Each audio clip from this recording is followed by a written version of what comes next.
बैठक चल रही है। वीडियो कॉन्फ्रेंसिंग के माध्यम से तमाम सचिवों और पदाधिकारियों से मुख्यमंत्री 1-to-1 कर रहे हैं, तमाम फीडबैक ले रहे हैं कि किस तरह से विकास काम हो रहे हैं, कौन सी योजनाएं अधर में लटकी हैं या फिर कहां पर खामियां हैं, किस तरह से और तेजी लानी है, इन सब की समीक्षा कर रहे हैं मुख्यमंत्री हेमंत सोरेन।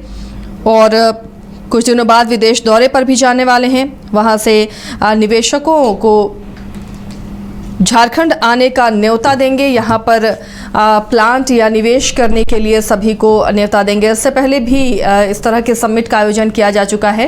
झारखंड में चूंकि जो खनिजों से भरा हुआ राज्य है, यहां पर संभावनाएं हैं कि बाहर के निवेशक भी यहां निवेश कर सकते हैं और इसी कोशिश में स्पेन और स्वीडन की यात्रा पर भी मुख्यमंत्री जाने वाले हैं। उससे पहले कई विभागों की समीक्षा बैठक भी हो रही है। सहयोगी नीरज भी हमारे साथ जुड़े हुए हैं अपडेट के साथ। नीरज, एक्शन मोड में मुख्यमंत्री नजर आ रहे हैं। फिलहाल कई विभागों की समीक्षा की खबर मिल रही है, क्या अपडेट वहां से मिल पा रहा है?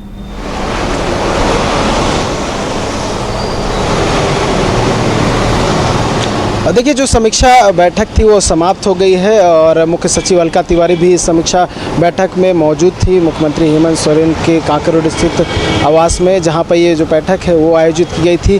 कई विभाग के सचिव यहां पर पहुंचे हुए थे। बहुत सारे ऐसे अधिकारी थे जो वीडियो कॉन्फ्रेंसिंग के माध्यम से जुड़े हुए थे और विभिन्न जिलों के अधिकारियों को जोड़ा गया था और उनसे संबंधित विभाग की जो जानकारियाँ हैं, किस तरह से जो है कामकाज चल रहा है, उसको लेकर जानकारी ली गई। और उसके अलावा अगर बात करूं तो लॉ एंड ऑर्डर को लेकर भी बैठक की गई थी। किस तरह से राज्य में लॉ एंड ऑर्डर की स्थिति है, तमाम जिलों के जो एसपी है उसने भी दिशा निर्देश दिया गया और कुछ इनपुट्स जो है लिए गए हैं। कल भी आपने देखा होगा कि जो झारखंड मंत्रालय, वहाँ पे मुख्य सचिव अलका तिवारी की अध्यक्षता में कल भी एक बैठक आयोजित की गई थी और आज मुख्यमंत्री हेमंत सोरेन की अध्यक्षता में जो बैठक आयोजित की गई थी उसमें भी डीजी रैंक के कई अधिकारी जो थे वो पहुँचे हुए थे। उसके साथ साथ कई और जो पुलिस अधिकारी है वो पहुंचे हुए थे और उनके साथ जो है बैठक की गई। और अगर सबसे महत्वपूर्ण बात कहूं आसिया, तो देखिए रामनवमी का त्यौहार जो है वो काफ़ी कह सकते हैं सौहार्दपूर्ण तरीके से जो है ख़त्म हो गया है।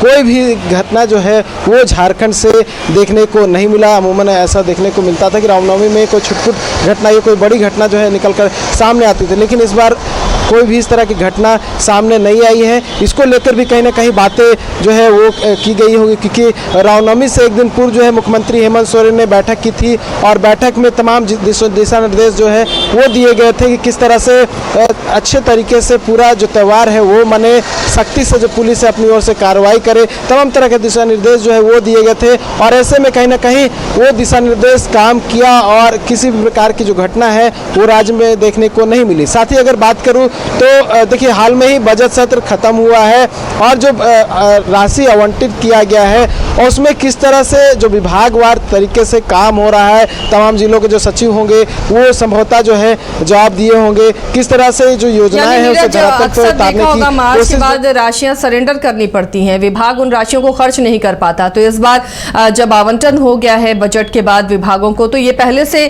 सीएम की कोशिश हो रही है कि तमाम विभाग जो राशि उन्हें आवंटित की गई है उसे खर्च कर सके, उसके तहत काम हो सके।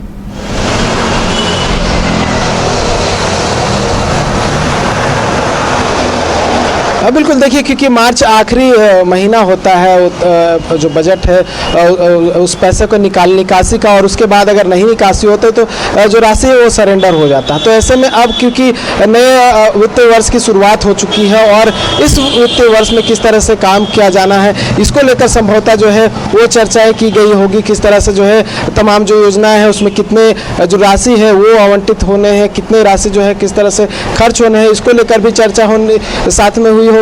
उसके अलावा अगर बात करूं तो ऐसे जिस बात की चर्चा हम कल भी कर रहे थे कि मुख्यमंत्री हेमंत सोरेन को स्वीडन और स्पेन जाना है और 19 अप्रैल से लेकर शायद 27 अप्रैल तक उनका दौरा है, जहां पर वो फॉरेन डायरेक्ट इन्वेस्टमेंट जो है वो लाने की कोशिश करेंगे। झारखंड में किस तरह से उद्योग जो है बढ़े, किस तरह से एम्प्लॉयमेंट जो है झारखंड में बढ़े, इसको लेकर कहीं ना कहीं जो है अपनी ओर से कदम उठाते हुए, कल आपने देखा होगा किस तरह से कैबिनेट से जो प्रस्ताव है वो भी पारित हो चुका है, जहाँ मुख्यमंत्री हेमंत सोरेन अपने साथ कई अधिकारियों के साथ लेके जाएंगे और कैसे एफडीआई जो है झारखंड में आ सके वो कोशिश होगी। तो इसको लेकर भी तमाम जो सचिव हैं उन्हें संभवतः दिशा निर्देश दिए गए होंगे, क्योंकि लगभग 8 से 9 दिन जो है मुख्यमंत्री राज्य से बाहर रहेंगे। तो उस दौरान भी किस तरह से जो है राज्य को देखना है, किस तरह से विभागीय जो कार्य है वो किस तरह से संभालना है, किस तरह से तमाम प्रक्रिया जो है वो जारी रहेगा, इसको लेकर भी संभवतः दिशा निर्देश दिए होंगे। तो इस तरह की बातें जो है निकल कर भी फिलहाल सामने नहीं आए। जो सूत्रों के हवाले से खबर मिली है उसके हिसाब से हम बता रहे हैं कि ये तमाम बातें जो है चर्चा का विषय था। और जो विभागों में क्या कुछ जो है मैया सम्मान की राशि को लेकर भी हम लगातार चर्चा कर रहे थे कि मैया सम्मान की राशि जिन लाभुकों को नहीं मिली है उसको लेकर भी सरकार जो है अपनी ओर से तमाम तरह के जो कदम है वो उठाते हुए नजर आ रहे हैं। तो इसको लेकर भी क्या कुछ चर्चाएं की गई है, इसको लेकर भी संभवतः हो सकता है कुछ देर में जो इनपुट्स है वो निकल कर सामने आ जाए। लॉ एंड ऑर्डर को लेकर क्या कुछ कहा गया है, कृषि विभाग को लेकर क्या कहा गया है, उसके साथ साथ जो अनुसूचित जनजाति विभाग है, अल्पसंख्यक विभाग है और तमाम ऐसे विभाग हैं जिनके सचिव अंदर मौजूद थे और बैठक में तमाम विषयों को लेकर चर्चा हुई है। वो संभवतः हो सकता है कुछ देर में जब आधिकारिक सूचना जो है वो सामने आ जाए तो तमाम बातें जो है क्लियर हो जाएंगी। आसिया, चलिए नजर बना रखिए नीरज, फिलहाल शुक्रिया इस तमाम जानकारी के लिए। तो फिलहाल फोकस रहा मुख्यमंत्री हेमंत सोरेन का कि लॉ एंड ऑर्डर की स्थिति राज्य में बिगड़े ना, उस पर लेकर उन्होंने अधिकारियों को कई दिशा निर्देश दिए। इसके अलावा तमाम विभागों की भी उन्होंने समीक्षा की है और जिस तरह से बजट के बाद अब काम में तेजी आनी चाहिए उसे लेकर तमाम अधिकारियों को निर्देश देते हुए मुख्यमंत्री हेमंत सोरेन नजर आए।